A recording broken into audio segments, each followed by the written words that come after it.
Greetings from Apex Hospital. This is a case of subcostal hernia after a right hypochondrium incision for hydatid cyst excision L1W2. So this is the initial view on laparoscopy on which a large defect is seen, which is encompassing almost the whole incision. The plan is to do a transabdominal preperitoneal repair. So we were seeing the condition of the peritoneum. Here the falciform ligament was chosen to start our incision in the peritoneum because the fat in the falciform ligament aids in dissection in the preperitoneal plane. Like in any preperitoneal surgery, fat is considered the friend of the surgeon, so we have to keep it on the flap towards our side. The flap was slowly further developed laterally, taking care not to make any holes in the peritoneal flap. This is medial dissection at the medial edge of the previous incision.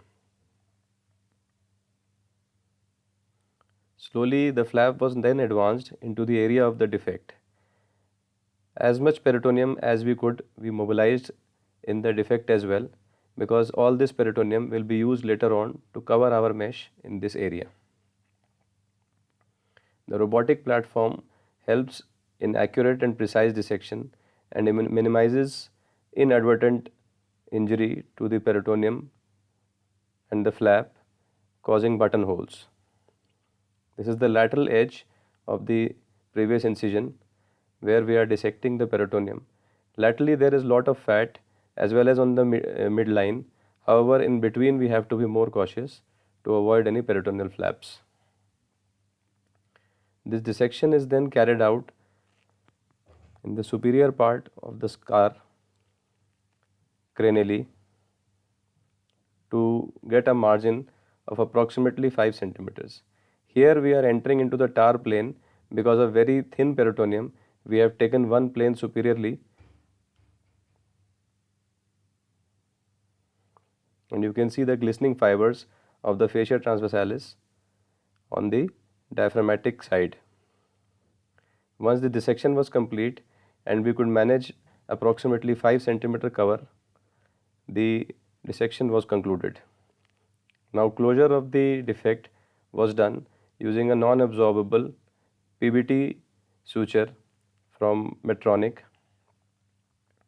It was a number 1 suture, and the closure of the defect was started from the medial side and proceeded to the lateral side. Several bites were taken from inside the sac as well, so that the formation of seroma could be avoided and the contour of the body from outside could be restored.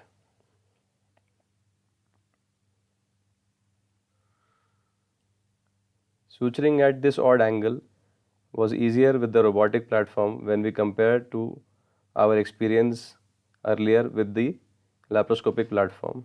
Also, the patient position is more physiological. The patient is lying supine on the table, while had it been a laparoscopic approach, we might have had to put the patient in an arthroscopic position to stand on the leg side.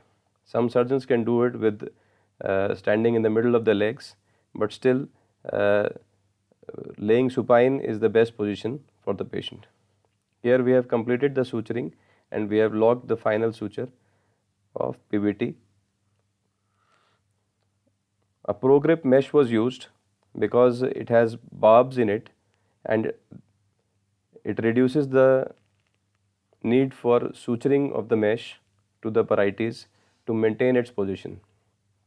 The size of the mesh was 22 by 15 centimeters, and you can see how well it has stuck to the parietes in the intended position.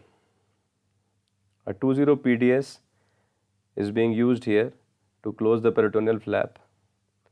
We do not use a barbed suture for closure of peritoneal flap because we feel that there is some jigsaw effect of the barbed suture on the peritoneum which causes tearing of the peritoneal flap while closing. The pressure in the abdomen was decreased after taking several bites before tightening these throws of the PDS.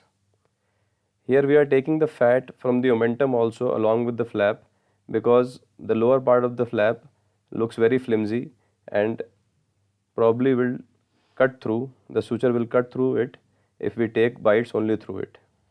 So we are taking help of the peritoneal cover as well as the sac which we had dissected earlier.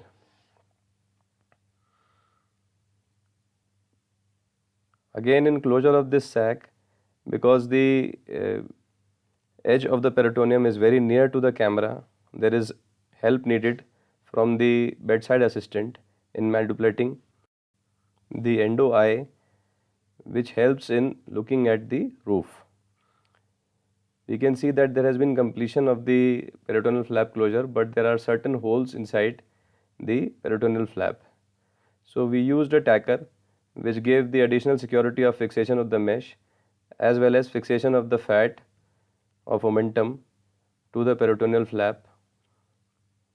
A total of 3 tacks were used to fix this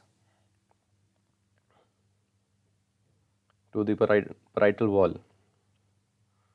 Once we had fixed it, we confirmed from the side also if there was any exposed part of mesh to the liver or to the abdominal viscera. Once we had satisfied ourselves that there was no such occurrence, the procedure was concluded. Thank you.